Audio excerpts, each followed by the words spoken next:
हे गोपाल राधा कृष्ण गोविंद गोविंद हे गोपाल राधा कृष्ण गोविंद गोविंद हे गोपाल हे गोपाल हे गोविंद हे गोविंद हे गोपाल हे गोपाल हे गोपाल राधा कृष्ण गोविंद गोविंद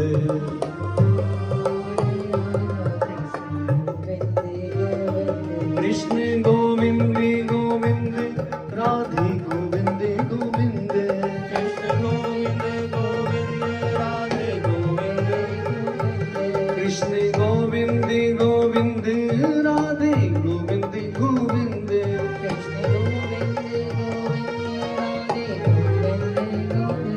हे गोपाल राधा कृष्ण गोविंद गोविंद हे गोपाल हे गोपाल राधा कृष्ण गोविंद गोविंद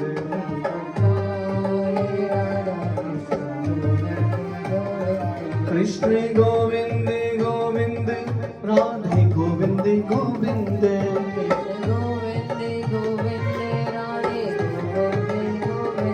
कृष्ण गोविंद गोविंद राधे गोविंद गोविंद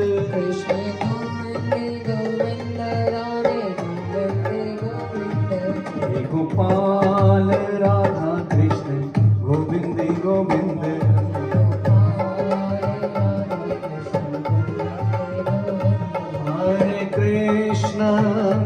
हरे कृष्ण कृष्ण कृष्ण हरे हरे हरे राम राम राम हरे हरे हरे कृष्ण कृष्ण कृष्ण हरे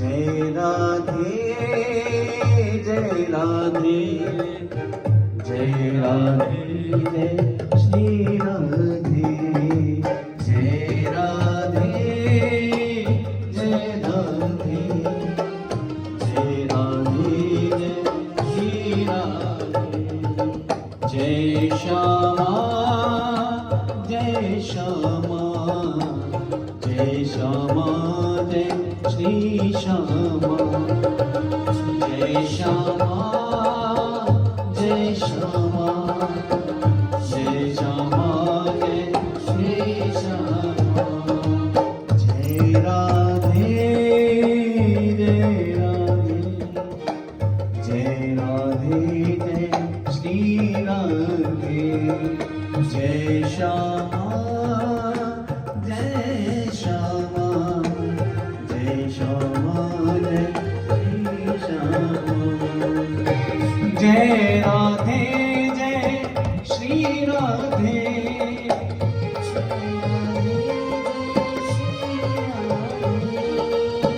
जय श्यामा जय श्री श्यामा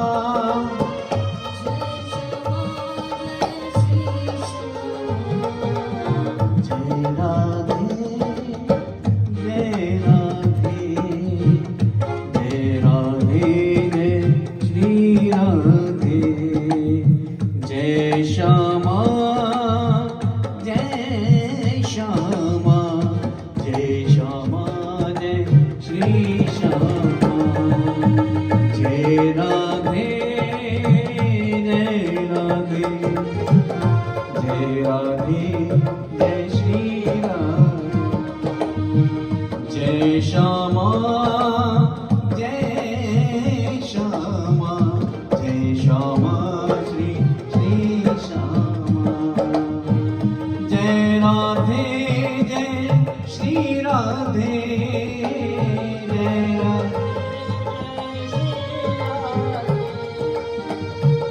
जय श्यामा जय श्री श्यामा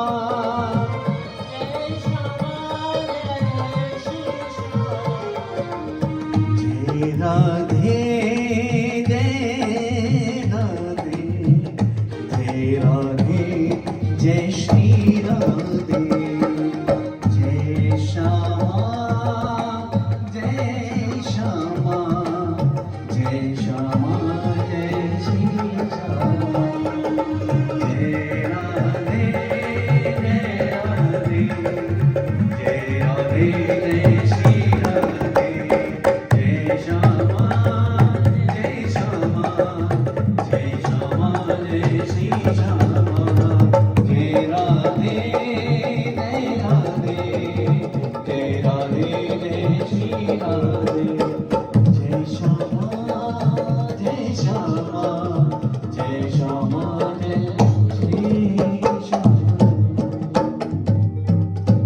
बोले राधा रानी की जय, बोले बांके बिहारी लाल की, बोले भागवत भगवान की जय, बोले व्यास जी महाराज की जय। हरि बोल Shri Radhe happy birthday Shri Radhe Shri Radhe happy birthday आज तुम्हारा जन्मदिन है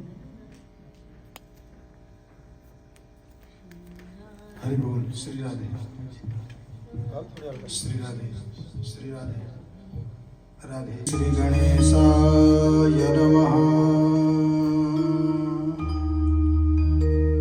स्वस्ति श्री गणेशाय नमः ॐ नमो भगवते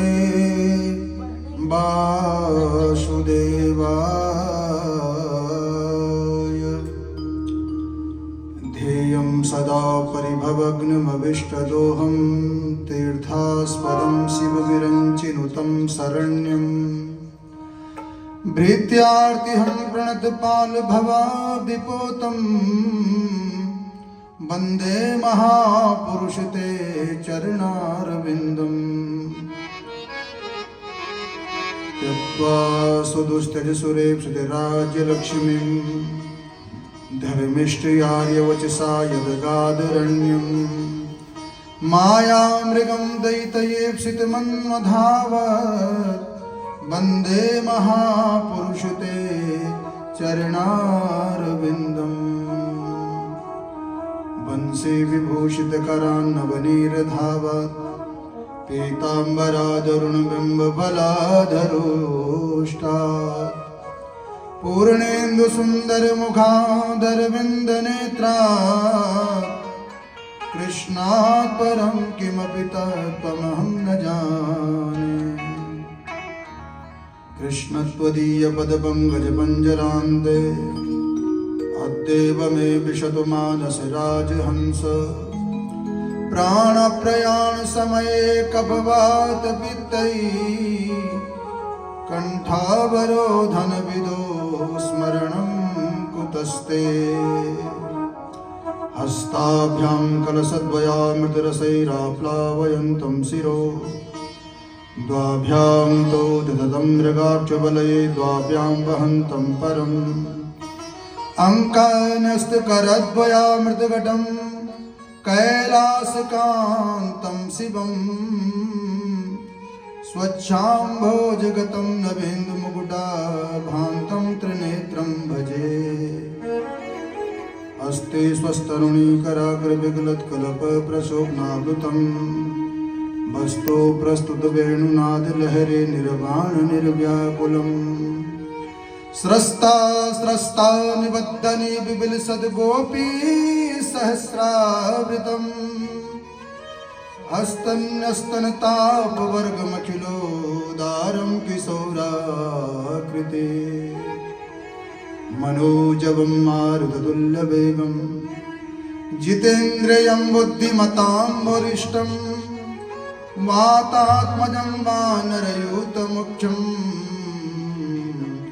श्रीरामदूतं शरणं प्रपद्ये श्रीरामदूतं शरणं प्रपद्ये लक्ष्मीनाथ समारंभा नाथयामुनिमध्यमाम् अस्मदाचार्यपर्यन्ताम् वन्दे गुरुपरम्पराम्। गुरुर्ब्रह्मा गुरुर्विष्णु गुरुदेवो महेश्वरा गुरु साक्षात् परब्रह्म तस्मै श्री गुरवे नमः। अज्ञानतिमिरान्धस्य ज्ञानाञ्जनशलाकया चक्षुरुन्मीलितं येन तस्मै श्री गुरवे नमः। तस्मै श्री गुरवे नमः। वसुदेवसुतं देवं कंसचाणूरमर्दनं देवकी परमानन्दं कृष्णं वन्दे जगद्गुरुम्। जय जय श्री राधा रमण जय जय नवल किशोर जय गोपी चित चोर प्रभु जय जय माखन चोर। ओ राधे राधे गोविंद गोविंद राधे राधे राधे गोविंद गोविंद राधे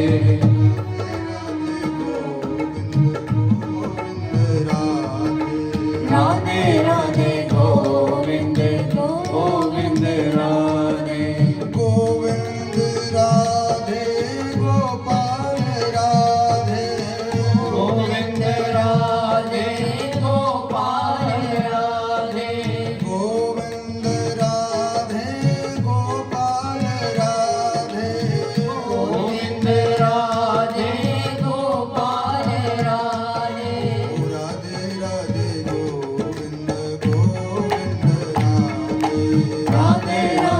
गोविंद गोविंद राधे राधे राधे गोविंद गोविंद राधे राधे राधे गोविंद गोविंद राधे राधे राधे गोविंद गोविंद राधे राधे राधे गोविंद गोविंद राधे राधे राधे गोविंद गोविंद राधे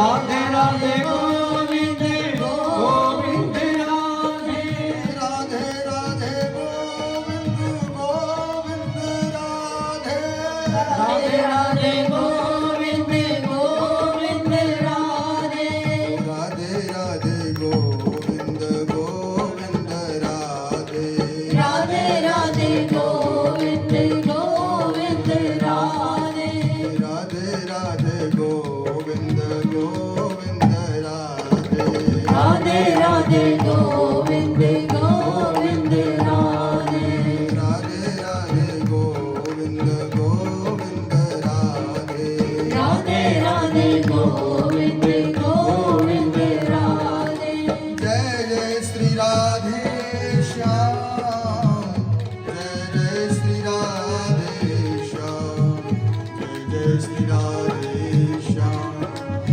बोलिए श्री भद्र विशाल भगवान की गंगा मैया की कैलाश बिहारी भगवान की श्रीमद् भागवत महापुराण की श्री द्वारिकानाथ की श्री जगन्नाथ भगवान की श्री रामेश्वरनाथ की हनुमान जी महाराज की सदगुरुदेव भगवान की धर्म सम्राट श्री कृपात्री जी महाराज की योगी सम्राट श्री देवरा बाबा जी महाराज की सब संत भक्त जन की नमः पार्वती पतये हर हर महादेव।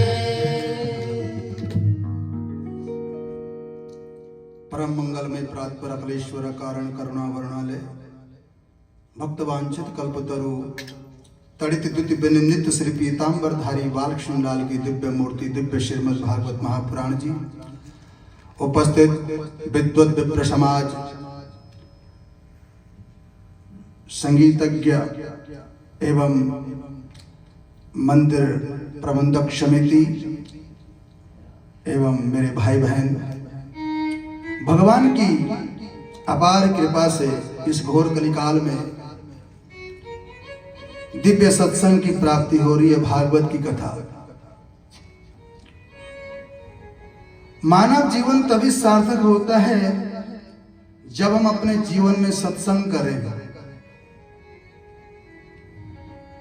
84 लाख प्रकार की योनियां बताई। कभी आप लोगों ने स्वयं से प्रश्न किया, को हम, मैं कौन हूं? भगवान ने हमें मानव क्यों बनाया, मनुष्य क्यों बनाया, किस लिए बनाया? क्योंकि मनुष्य जीवन ही एक ऐसा साधन है जिसके द्वारा हम परमात्मा को प्राप्त कर सकते हैं। बाकी तो सारी भोग्य योनि है, बाकी सारी भोग्य योनि है। और मनुष्य जीवन पाकर के अगर हम सत्संग नहीं करेंगे तो ये जीवन हमारा बेकार चला जाएगा। इसलिए तुलसी बाबा ने कहा, बिनु सत्संग विवेक ना होई, बिनु सत्संग विवेक ना होई, बिनु सत्संग विवेक ना होई, बिनु सत्संग विवेक ना होए। राम कृपा बिनु सुलभ न सोई, राम कृपा बिन सुलभ न सोए। बिनु सत्संग विवेक न होई, बिन सत्संग विवेक न होए। बिनु सत्संग विवेक न होई, राम कृपा बिनु सुलभ न सोई। तुलसी महाराज क्या कह रहे हैं? जब तक हम सत्संग नहीं करेंगे जीवन में, तब तक हम स्वयं को पहचान नहीं पाएंगे कि को हम, मैं कौन हूं, किस लिए ये मनुष्य शरीर मिला। भगवान ने हमें गधे घोड़े खच्चर की योनि में क्यों नहीं भेजा? ये तो हमारे पुण्यों का प्रताप है जो ये मनुष्य शरीर मिला है। और इस मनुष्य शरीर को प्राप्त करने के लिए देवता लोग भी ललायित रहते हैं। क्यों? क्योंकि ये कर्म प्रधान है। कर्म प्रधान विश्व करि राखा, जो जस करई सो तस फल चाखा। जैसा कर्म करेंगे वैसा ही हमें फल मिलेगा, वैसे ही हम फसल काटेंगे। तो मेरे भाई बहन, ये मनुष्य शरीर से ही हम परम पिता परमात्मा को, उस परम तत्व को प्राप्त कर सकते हैं। आहार, भोजन, निद्रा, बाल बच्चे तो जानवरों को भी तो होते हैं, ये नहीं कि मनुष्य के ही होते हैं। नीति कहती है कि आहार निद्रा भयमैथुनं च सामान्यमेत पशुभिर्नराणाम्, धर्मो हि तेषाम् अधिको विशेषो, धर्मेण हीना पशुभिः समाना। आहार निद्रा भयमैथुनं च। आहार कहते हैं भोजन को। मेरे भाई बहन, जो स्वाद हम अपनी मन पसंद सब्जी से लेते हैं, किसी को जो है शाही पनीर अच्छा लगता है, किसी को मटर पनीर अच्छा लगता है, किसी को दाल मखनी अच्छी लगती है, किसी को कड़ी स्वाद लगती है, किसी को राजमा चावल आदि आदि। यानी जो स्वाद हमें अपने भोजन से मिलता है वही स्वाद जो है जानवरों को वो हरी घास खाने में वो आनंद आता है उनको। आहार निद्रा भयमैथुनं च। भोजन हम भी करते हैं और जानवर भी करते हैं। आगे बताया निद्रा, नींद हम लोग भी लेते हैं और जानवर भी लेते हैं। कई जानवर तो महाराज ऐसे हैं, भगवान ने उनके अंदर ऐसा यंत्र फिट कर रखा है, वो खड़े खड़े नींद उनकी पूरी हो जाती है। ऐसे भी जानवर है। आहार निद्रा, भोजन हम भी करते हैं, नींद हम भी लेते हैं। भयमैथुनं च, यानी विषय विकार जो है मानव के अंदर भी है और जानवरों के अंदर भी है। बाल बच्चे हम लोगों के भी हैं और जानवरों के भी होते हैं। बाल बच्चे हमारे भी हैं और जानवरों के भी होते हैं। और डर जो है हमारे अंदर भी है और जानवरों के अंदर भी है। आहार निद्रा भय मैथुनम च सामान्य में तत् पशुभिर नराणाम। पशु में और जानवर में कोई अंतर नहीं है। इतने लक्षण जो है, जो लक्षण हमारे में है वो लक्षण जो है जानवरों में भी है। लेकिन फर्क कहाँ बताया? मनुष्य जो है बड़ा कब होता है? जब उसके अंदर मानवता आती है। जब तक अगर मनुष्य के अंदर अगर मानवता नहीं, अगर वो धर्म के पथ पर नहीं चल रहा है, धर्म के मार्ग पर नहीं चल रहा है, भले ही चोला उसका मनुष्य का है, अगर उसके आचरण मानव जैसे नहीं है तो वो पशु के समान ही गिना जाता है। ये नीति कह रही है, क्योंकि ये मनुष्य शरीर बार बार थोड़ी ना मिलता है। फिर ना मिलेगा तैनू बंदे, मानुष तन फिर ना मिले। एक कवि ने कहा कि ये मनुष्य शरीर जो बार बार नहीं मिलता। जैसे एक बार पेड़ से पत्ता गिर जाता है तो वो पत्ता पेड़ के साथ दोबारा नहीं लगता। इसलिए मेरे भाई बहन, ये मनुष्य शरीर जो है बड़े हमने न जाने कितने अच्छे कर्म किए हैं और कर्मों का प्रताप ये मानव शरीर है। और ये मानव शरीर जो है विषय विकारों के लिए नहीं मिला, परमात्मा के भजन के लिए मिला है। कई बार तो बड़ी बड़ी दिव्य शक्तियां भी जो है जानवरों की योनि में आ जाती है। एक बार हम लुधियाना में कथा कर रहे थे, सच्ची घटना है ये। तो कथा से पहले एक बिल्ली आती थी और बिल्ली जो वहां पर बैठ जाती थी, बिल्कुल व्यास आसन से आगे बैठ जाती थी। और जब तक कथा समाप्त नहीं होती वो उड़ती नहीं थी, वहां वो बैठी रहती थी। तो कभी कभार जो है बड़ी बड़ी महान विभूतियों से भी जो है कोई गलतियां हो जाती हैं और उनको भी जो है पशु योनि में आना पड़ता है। तो इसलिए हमें ये मनुष्य शरीर मिला है। इस मनुष्य शरीर को प्राप्त करके हम जो है हमेशा अच्छे कर्म करें, भगवत चिंतन करें, भगवत सुमिरन करें, तब जाकर के जो है ये मानव शरीर हमारा सार्थक होता है। तो आओ उसी स्थान पर चलें जहाँ पर सूतदेव जी महाराज सौनकादि 88,000 ऋषियों को ये दिव्य श्रीमद् भागवत की कथा सुना रहे हैं। कल के प्रसंग में हम श्रवण कर रहे थे कि वेद व्यास जी की चिंता जो है नारद जी ने दूर की। उन्होंने कहा जब तक तुम जो है भगवान को मध्य में रख करके कोई अच्छा ग्रंथ नहीं लिखोगे, तब तक तुम्हें जो है अपने बेटे वाली गरिमा, अपने बेटे वाली भूमिका नहीं मिलने वाली। तो वेद व्यास जी ने साम्यप्रास नाम का आश्रम था, उन्होंने कलम उठाई और भागवत की रचना की।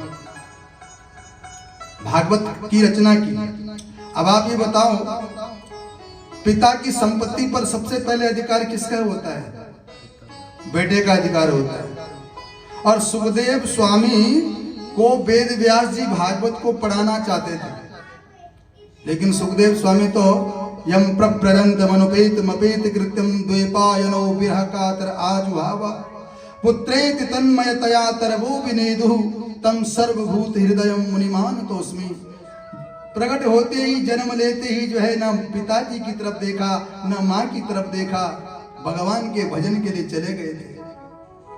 अब यहाँ वेद व्यास जी सुखदेव जी को ये भागवत की संगीता पढ़ाना चाहते थे, तो उन्होंने क्या किया, बढ़िया बढ़िया श्लोक जो अपने शिष्यों को पढ़ाया और अपने शिष्यों से कहा कि जहां मेरा बेटा सुखदेव जहां भगवान का भजन कर रहा होगा, तुम उस स्थान पर जाना और उसके सामने जो है इन श्लोकों का गान करना। आगे जो है सुखदेव जी जब परीक्षित को कथा सुनाएंगे तो यही बोलेंगे कि पहले मैं निराकार को मानता था, मैं निर्गुण निराकार का उपासक था, और जब से मैंने भगवान कृष्ण की आकृति के बारे में सुना, तब से मैं जो है सगुण साकार का उपासक हो गया। तो वेद व्यास जी के शिष्य गए थे सुखदेव, जहाँ पर सुखदेव स्वामी भजन करते थे, भगवान का सुमरण करते थे, तो उन्होंने वहां पर श्लोक सुनाया कि बरहा पेड़म नटवर बपु कर्णयो कर्णिकारम बिभ्रदवासा कनक कवशम वैजयंती चमाला रंध्रान भेणो रदर सुदया पूरयन गोप वृंदई वृंदारण्यम स्वपद रमणम प्राविशद गीत कीर्ति। भगवान कन्हैया की आकृति के बारे में, स्वरूप के बारे में जब बताया, तो जैसे ये श्लोक जो है सुखदेव स्वामी के कान में पड़ा, तो उनका मन जो है भगवान की तरफ आकर्षित होने लगा। आकर्षित होने लगा तो इतना नहीं हुआ, इतना प्रभाव नहीं पड़ा। जब दूसरे दिन जो है उन्होंने पहले तो स्वरूप का परिचय दिया, फिर उनकी करुणा के बारे में वर्णन किया।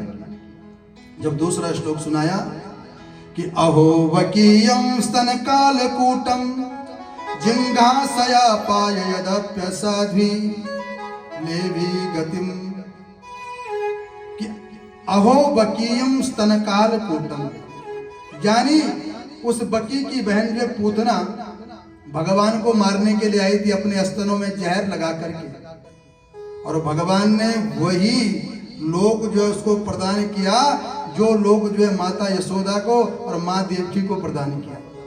ऐसी दयालुता, ऐसी करुणा की जब सुखदेव स्वामी ने दर्शन किए, तो आज भगवान के दीवाने हो गए और अपने पिता के समक्ष आकर के ये संहिता का उन्होंने अध्ययन किया, पढ़ा। तो इस प्रकार से जो है भागवत की रचना हुई। अब यहाँ हमें जो है पहले जो है महाभारत में जाना पड़ेगा।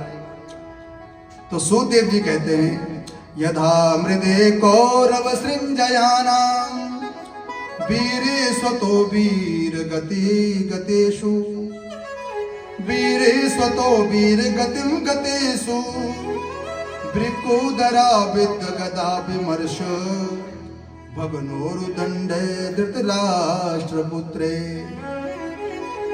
मेरे भाई बहन, जब कौरव और पांडवों के बीच में युद्ध हुआ, तो कौरव जो है 100 भाई थे और पांडव 5 भाई थे। तो कौरवों के जो 99 भाई थे वो जो है वीर गति को प्राप्त हो गए थे, और मात्र केवल दुर्योधन बचा हुआ था। और दुर्योधन को भी जो है वो मृत्यु की प्रतीक्षा कर रहा था। भीमसेन ने उसकी टांग तोड़ दी थी, क्योंकि जब उसके 99 भाई पूरे हो गए, तो दुर्योधन जो है मौत से बहुत घबराया, बहुत डरने लगा। दुर्योधन ने सोचा कि मेरे 99 भाई तो चले गए, अब मैं अकेला हूं, और कल का सूर्य उदय तो मैं देख पाऊंगा, लेकिन कल का जो सूर्य अस्त है वो मेरे जीवन से हमेशा के लिए चला जाएगा, यानी नहीं देख पाऊंगा मैं। डर गया दुर्योधन। दुर्योधन सोचने लग गया कि मैं मरना नहीं चाहता, कोई मुझे उपाय बता दे ताकि मेरी मृत्यु टल जाए। सोचते सोचते जो है दुर्योधन को आज युधिष्ठिर महाराज की याद आई, और युधिष्ठिर महाराज के पास चला गया रात्रि के समय में, जहां पर युधिष्ठिर महाराज जी ठहरे हुए थे छावनी में, वहां चले गए। और जैसे युधिष्ठिर महाराज ने रात्रि के समय में पैरों की आहट की ध्वनि सुनी, तो युधिष्ठिर महाराज कहने लगे इतनी रात्रि में कौन आ रहा है? और जब देखा तो दुर्योधन आ रहा है सामने से। युधिष्ठिर महाराज जी अपने पलंग से खड़े हुए स्वागत किया, आओ मेरे भाई आओ, हम तुम्हारा स्वागत करते हैं। लेकिन मेरे भाई तू बहुत लेट कर दी, तुमने जो है आने में बहुत देरी कर दी। अगर तुम पहले ही आ जाते तो आज हमारे वो 99 भाई जो है जीवित होते। तुमने बहुत लेट कर दी मेरे भाई। दुर्योधन ने कहा कि देखो मैं तुम्हारे साथ जो है समझौता करने नहीं आया हूं, मैं तुम्हारे से एक उपाय पूछने आया हूं।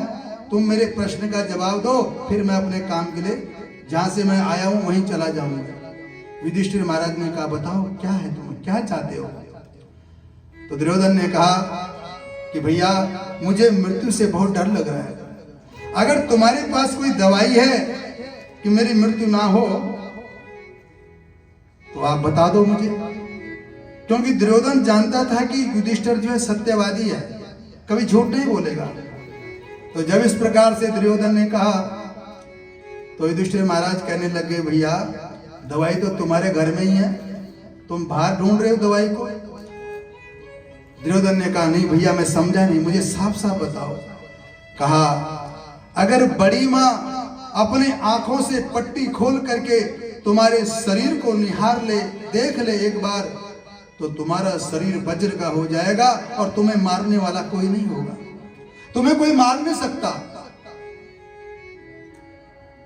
लेकिन तुम्हें नग्न अवस्था में जाना पड़ेगा, इस बात का ध्यान रखना। इतनी बात सुन करके जो है दुर्योधन बड़ा प्रसन्न हुआ और चला अपनी छावनी की तरफ और फटाफट जो है रात्रि के समय ही नग्न अवस्था में आज अपनी मां से मिलने जाने लगा। और इस बात की सूचना जो है वृंदावन बिहारी लाल को मिल गई।